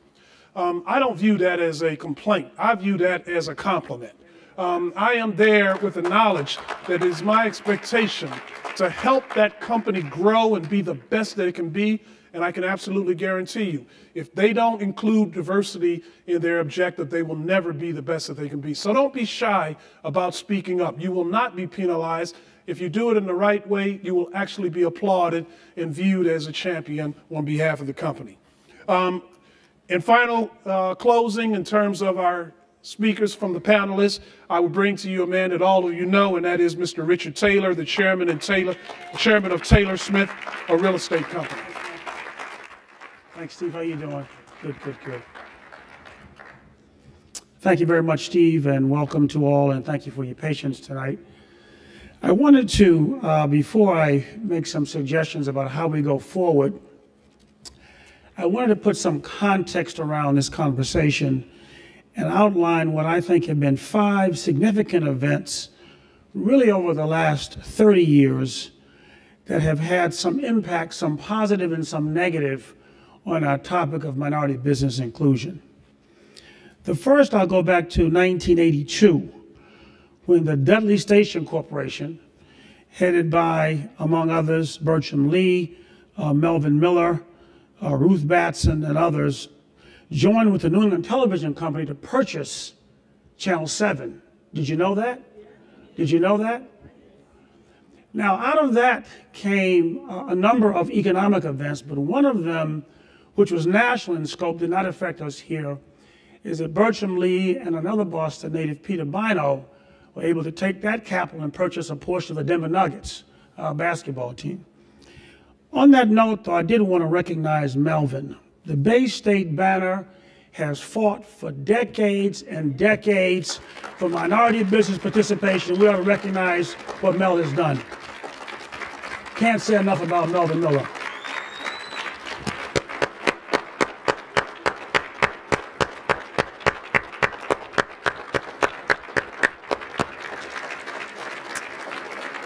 Thank you, Mel. The second event occurred in the late 1980s, and I had an opportunity to participate in that. The Boston Federal Reserve Bank Board completed a study that demonstrated emphatically that the lending community in Boston was discriminating on home mortgages, so-called redlining. And as a consequence of that study, community banking changed. The banks did a terrific job on making mortgages available, but they have done a very poor job in making capital available to small and minority businesses, and I'll return to that. That was the second event. The third event was the so-called Parcel 18 event that occurred in 1987, Flash. Ron Homer, Flash Wiley, Ken Guscott, and others, I was involved in that project, built 2 buildings, one at Ruggles Station, and George Russell was very instrumental in ensuring that there was a State Street building that was built downtown, uptown-downtown partnership. In addition to individuals doing well, Donnell Williams is here. The Urban League was one of 10 organizations that made an investment of $100 in the Urban League got $300,000. So this was a chance for people to do good and to do well. The fourth one, which was not a good one, and why Steve had so much difficulty collecting data, is as a result of a lawsuit that sued the city of Boston's minority business program, in a very poorly prepared disparity study, we lost our MBE program. The city has not had an MBE program for over 10 years. That's an opportunity for Mayor Walsh. The fifth and final one was the formation of the partnership, now run by the very capable Carol Fulp and longtime leader Benny Wiley. That organization was designed to retain the educated talent that came to Boston to study, but some years ago we had image problems, not the case today. We wanted people to stay. So that's a context for today in terms of this event. So why is this panel in this place, in this year, and this time any different? Let me follow up and suggest a solution. Jim, you mentioned there are at least two ingredients. One is a determined will by leadership. I think that determined will is present. Secondly, and this is the one we really lacked, we've lacked a mechanism to implement change that is sustained. So I want to talk about that. The first place that we need support, and it's not the public sector, we'll come to them, it's the private sector. The Chamber of Commerce in this town needs to get with the program. They are not on the program. That's the Boston Chamber of Commerce. There are no black CEOs in this town. How are you going to tell anybody in the partnership that they should stay in our city past entry-level jobs when there are no African Americans in the C-suites? Help me with that conversation, please. I need some water. I need some water. And I'm going to take my time. Is that all right? You can't do it. Now, secondly, the chamber and the private sector do not have procurement rules and regulations. I was with an African American president of a college in our city just a couple days ago.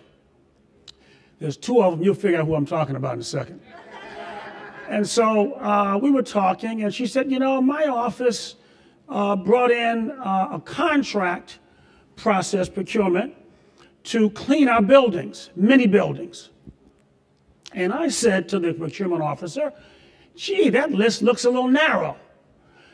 Can we get some color on the list? Well, it's done right here. Is Brother Samuel's here? He's here. Where is he? Where are you? Done right, outstanding cleaning company, got a pretty big contract. Private procurement can be changed immediately.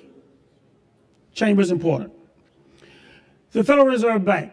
The Federal Reserve Bank needs to get back to the table and complete their paperwork on the absence of lending and ensure that the capital pool, you cannot start a business and you damn sure can't grow a business if you don't have capital. We're going to have all the opportunity that we want. With no capital, we go no place.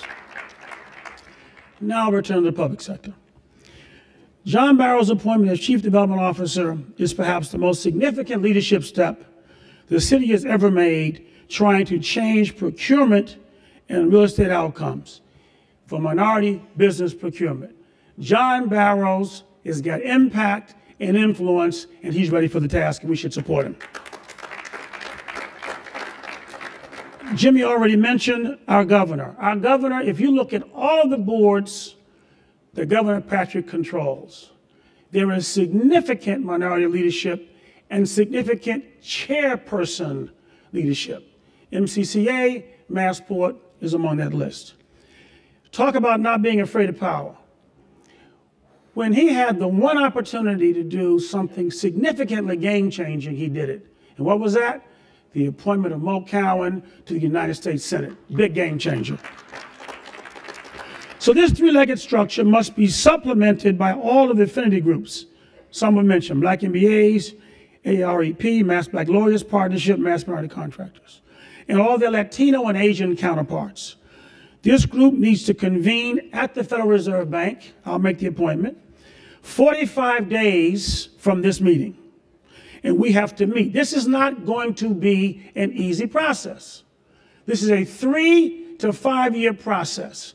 We should start in 45 days and be prepared to come back to this very room this next time next year. We have a great opportunity. I believe we have determined will for the leadership, and I believe we now have a mechanism. Thank you very much.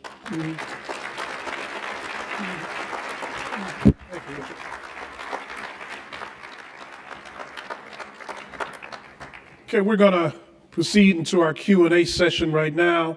I have questions that have been given to me by members of the audience. I'm going to ask some of those questions of the panelists, as well as some questions I've written down.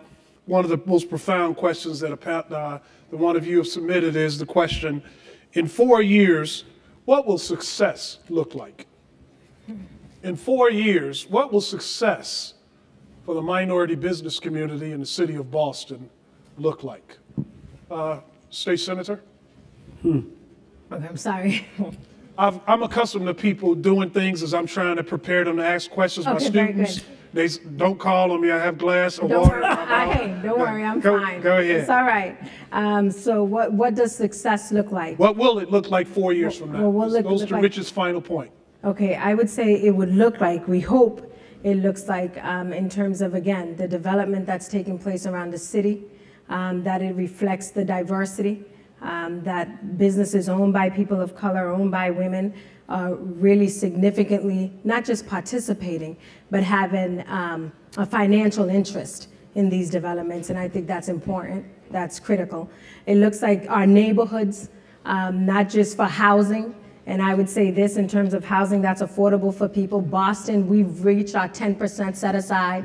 Every 351 cities and towns in Massachusetts, everyone's supposed to technically reach 10% of their housing stock is supposed to be affordable. Well, I can tell you, Boston, we've surpassed that.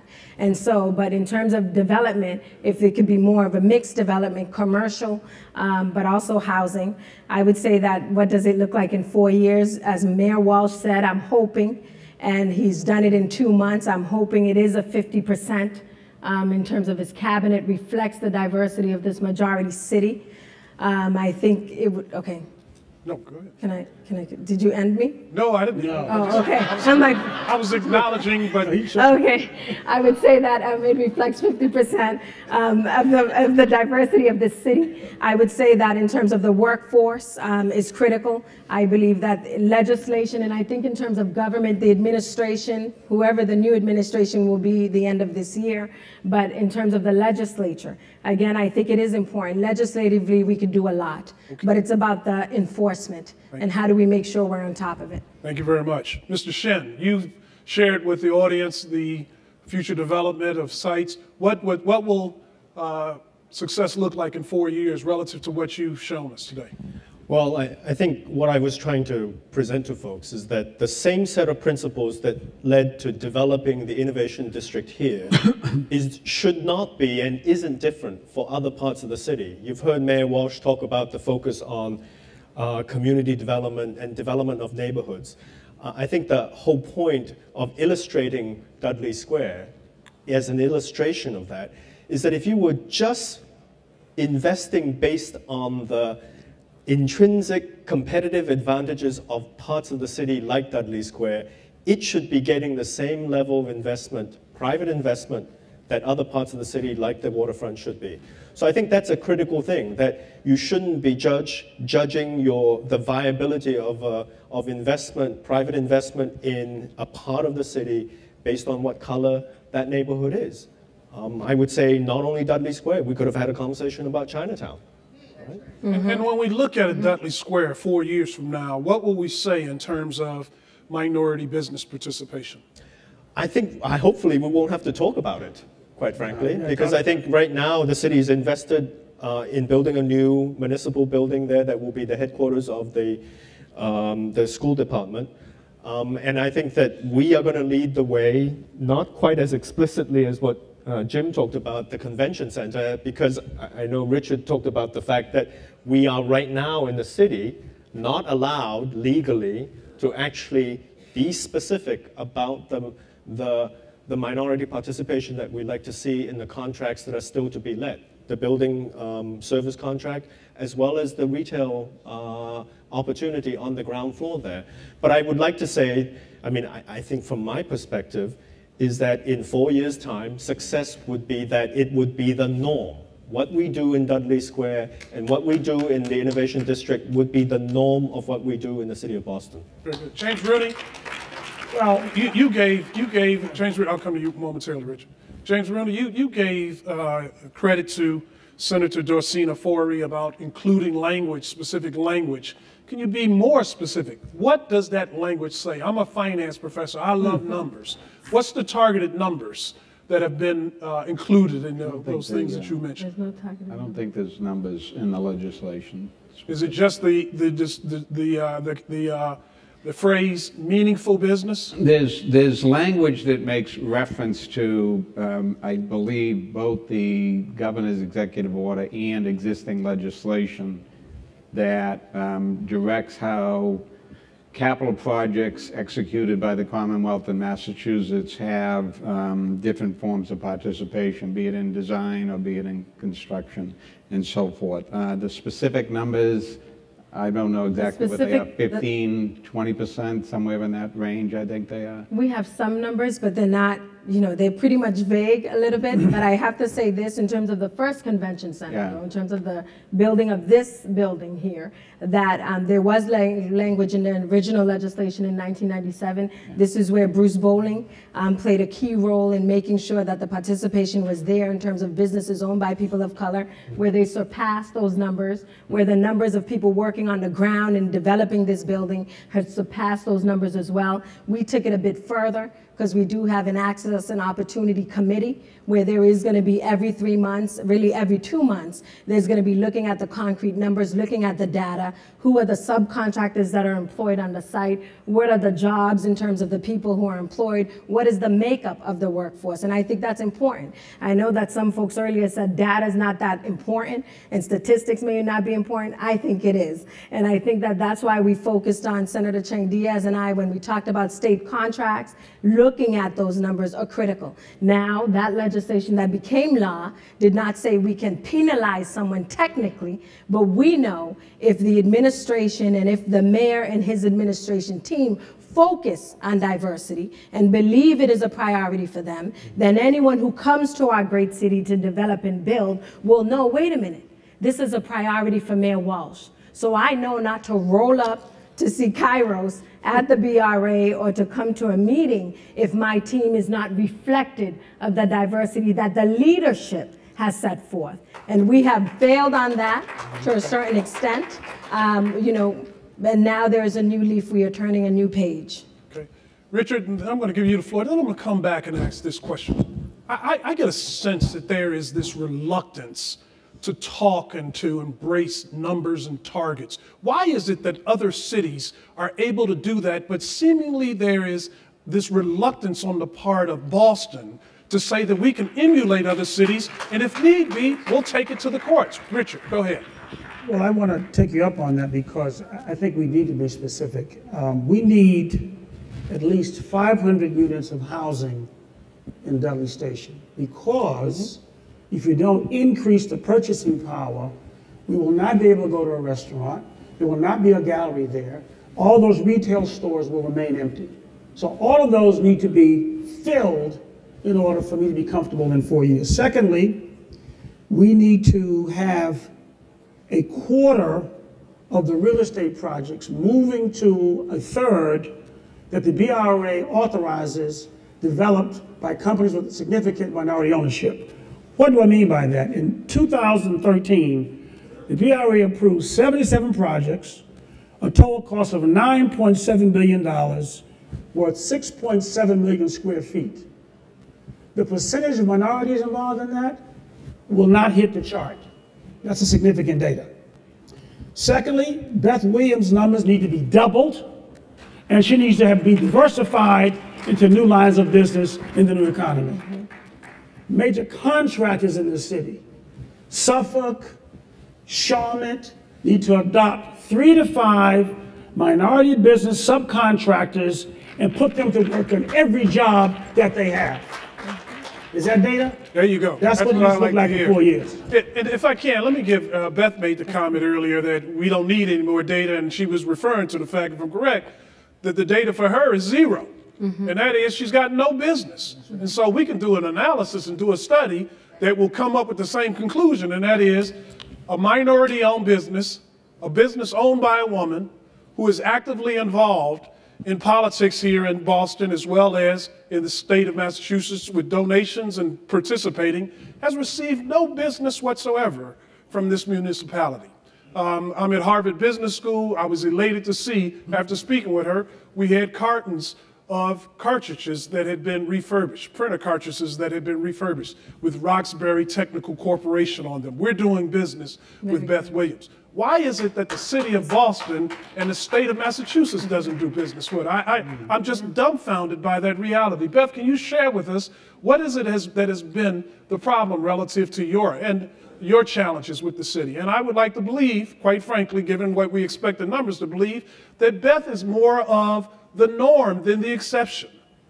Yeah, I mean, and I didn't want to say data is not important, and I apologize. That's not at all what I meant. That is not at all what I meant. It's just I have been here. We've had the Boston Consulting Group do studies on minority businesses and the accuracy and effectiveness of them. I mean, we all who have been in business can list the studies that have been done about women and minority businesses and accessibility. So that's my only point that I was making there. But I think a lot of it is around like I said before, the policies and procedures that are in place are so outdated. I mean, certification. I have to give my mortgage to show that I'm a black woman. You know, my taxes don't suffice. I mean, I'm really dead serious. For us to get certified to be a minority woman or a DBE business, to be able to even participate in government contracts is so outdated. And that totally needs to be looked at, you know. That was my biggest challenge in trying to relocate to another state. I had to get certified and prove that I was the person that I said that I was. And I'm not against that, but I think that if I've done it in one agency, that should be reciprocal. Someone's already analyzed my taxes, my financial statements, my this, right? So that's one thing that I think has been a hindrance. And I think too, again, it's like there's this vagueness around, you know, 5%, 10%. For this agency, 5% for that. Well, if it's under $5,000, you can buy from who you want. I mean, there's just no real structure around, you know, government procurement. And, so I'm hoping that with this whole revamping and building a more robust program, that they are going to put an executive director in place. I have heard rumor of an ombudsman for a variety of things so that someone can really be the point of contact for that. Because it's not, unless someone, you know, again, measures it, right, and manages it and holds people accountable to it, if you're winning a $2.3 billion contract, 10% of that contract going to a woman or minority business could make that business, that could turn that business around, right? So if Veolis buys all my cartridges, that could be a huge, huge thing. The state, right? If the state buys all my cartridges, it could be, I mean, they are the city. You know, I just read the city of Arizona awarded a sole source to a remanufactured toner company to support their environmental causes, but they also were hiring disabled people. We are hiring ex-offenders, young ex-gang members, right? Turning these young men's lives around. We're employing people. We're creating those jobs. Every toner you buy creates a job, and so it's like the most rudimentary, non-thought about commodity until you need it, right? And government is one of the areas that still really prints a lot of paper. So there you go. Let's talk about capacity. One of the questions posed is. Minority businesses, Richard touched on this earlier, and that is that minority businesses have been sort of ghettoized with the stereotype that all of them are just small businesses that are incapable of being a part of the big projects. How do you get around that stereotype? Is the stereotype true? And then secondly, if it is, how do we address that and get around it, Richard? Well, there are a couple of options. One is that Larry and others have deployed, Greg Janey. Joint ventures are very important, and mentor-protege programs are very important. What do I mean by that?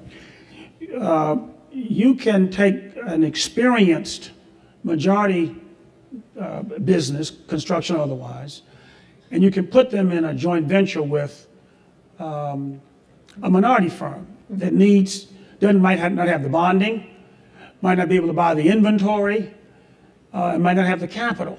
And out of the experience of that project, then that MWBE may be able to go further. That's one opportunity. The second one, I think, too, is that you have to have sustained business relationships.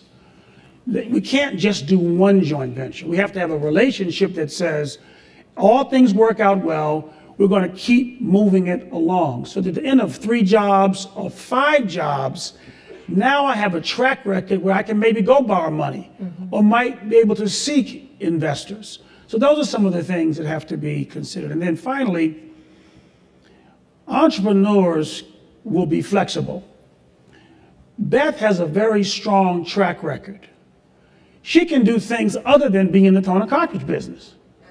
And so you have to think of her not just as someone in her business, but as a businesswoman who is smart enough to move to different locations and do different things. So there has to be some different thinking too around how we do this. So those are some suggestions. To that point, what's Halliburton, one of the federal government's favorite businesses, especially by the previous administration of George Bush. Halliburton was offered opportunities to quote on things that they had zero experience in doing and ended up winning contracts, federal contracts, to supply things like tents overseas and so forth. So the model that you're articulating is not as if it's unprecedented. How about the whole idea of joint ventures with minority-owned firms that have size outside of Boston? It's a great idea and it's a great model. I know that Jim has been talking about that with respect to his projects along with Massport. There's been a big effort to that. But the key thing is this too. The project has to be big enough and impactful enough so that the joint venture relationship has some meaning. If you're only going to build 50 units of housing, well, you know, if you're going to build 1,000 units of housing, if you're going to build a 1,400-room hotel, we got something to joint venture about, right?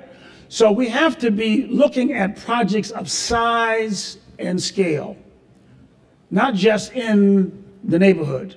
Yeah. Okay, James. Well, did you want to comment? Well, I was going to point on that issue. Our discussions around doing this big project. I mean, we're talking about round numbers, $600–700 million project here.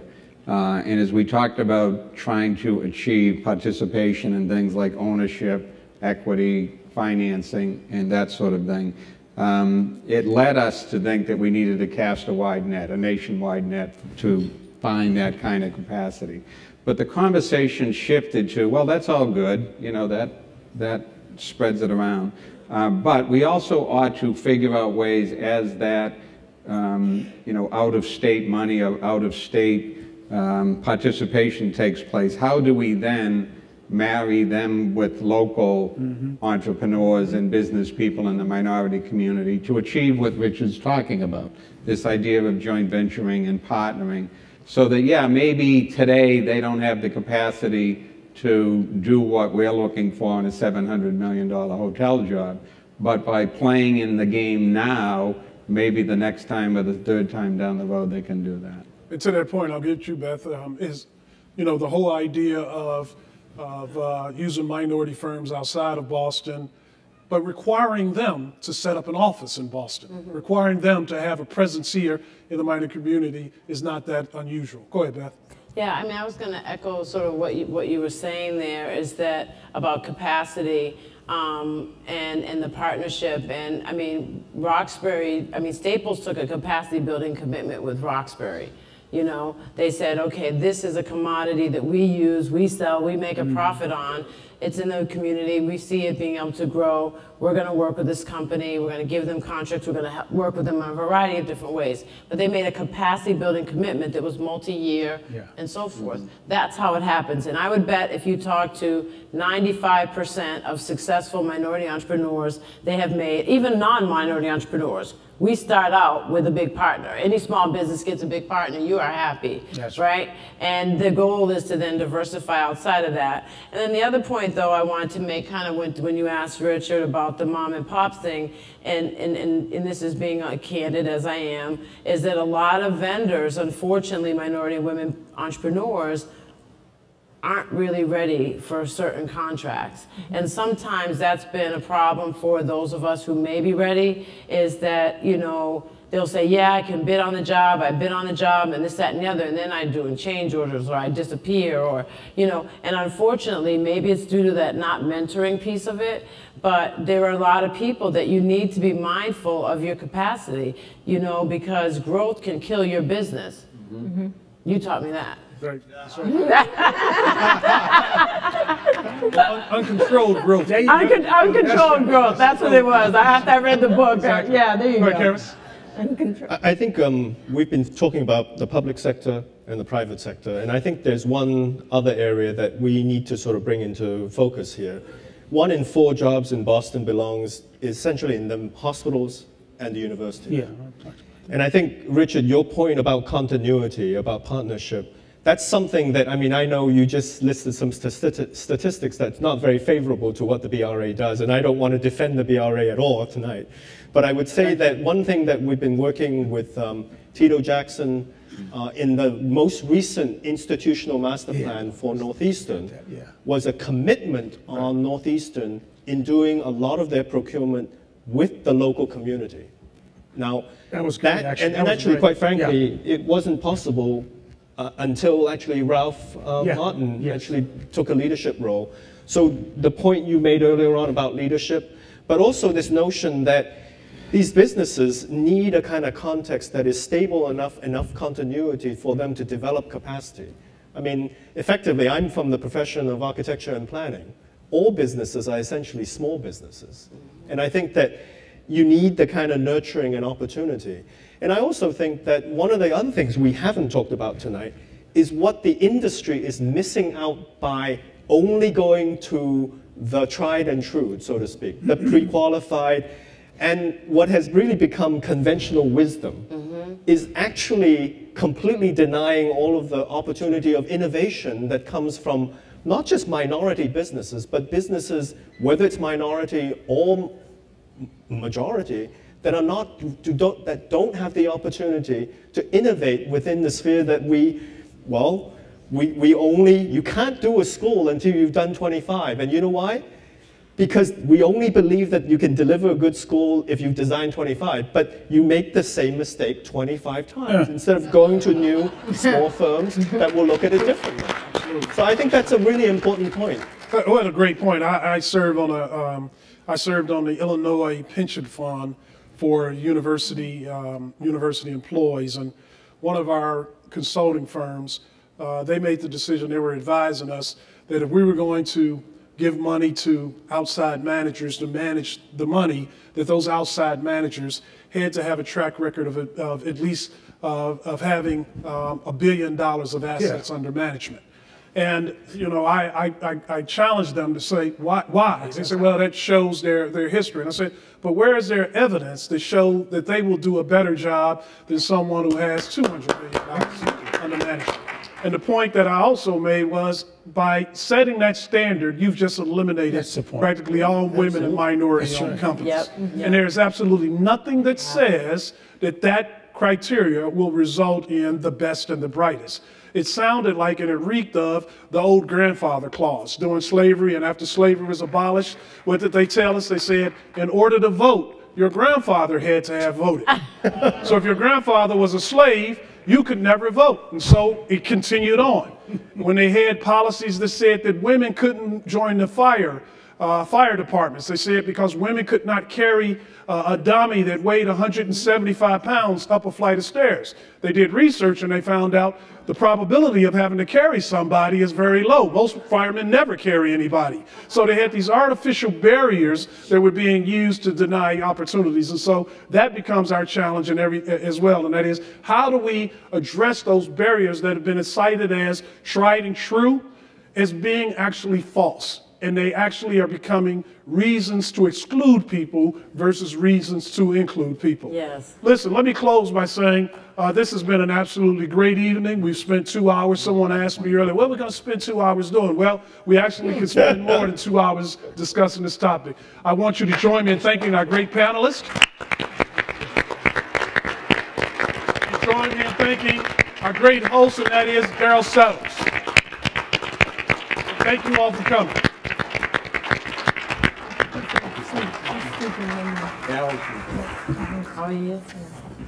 So what a wonderful panel that we have tonight.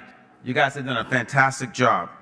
So I want everyone to help give me a round of applause to the panel for sharing so many valuable ideas that can be carried forward to the next phase of the discussion about the new political and economic landscape. Also give yourselves a round of applause for attending tonight. So thank you. I want to take this opportunity to thank the following individuals and entities who contributed to the success of tonight's event. A special thanks to my friend, Jim Rooney.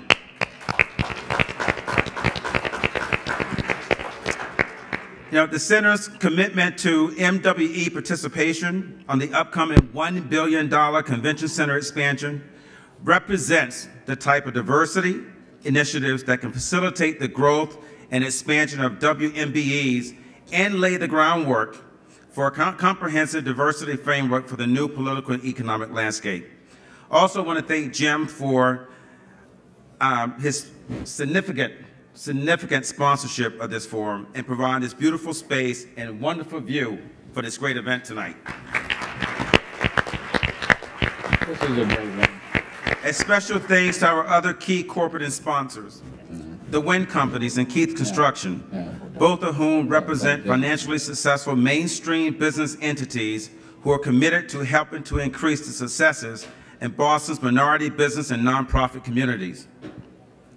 A special thanks is also extended to the Greater Boston Chamber of Commerce. Their involvement in this process is crucial because the membership of the organization represents the top businesses in the city and state whose collective resources and influence can help Boston to become a national model for MWBE inclusion.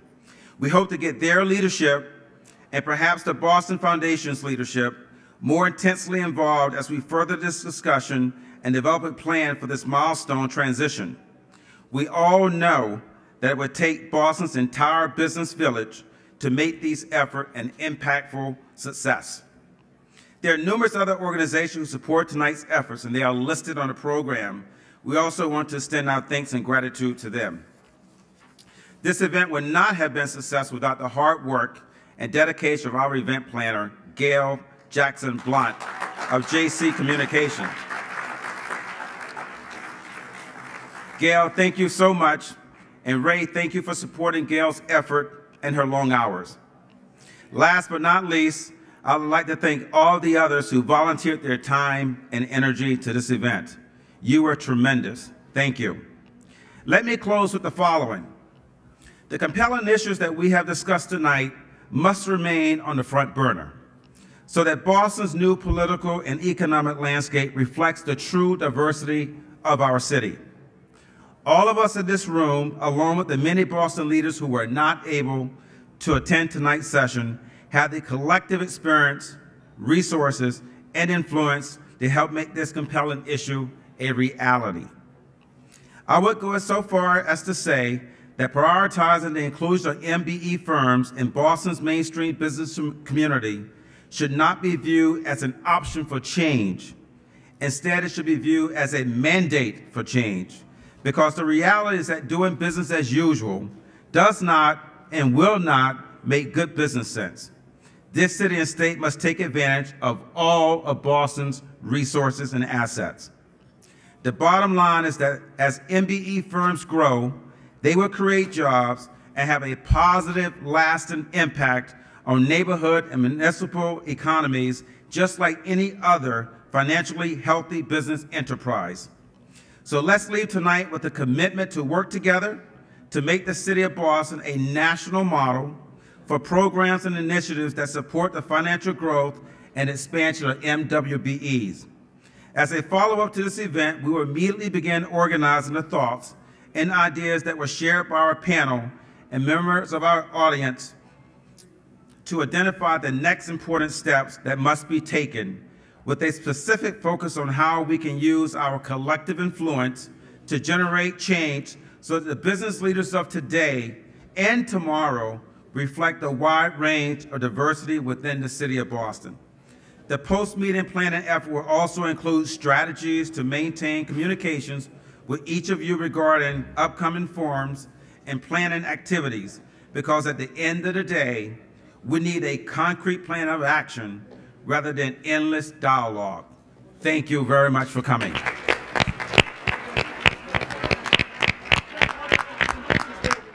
Thank you.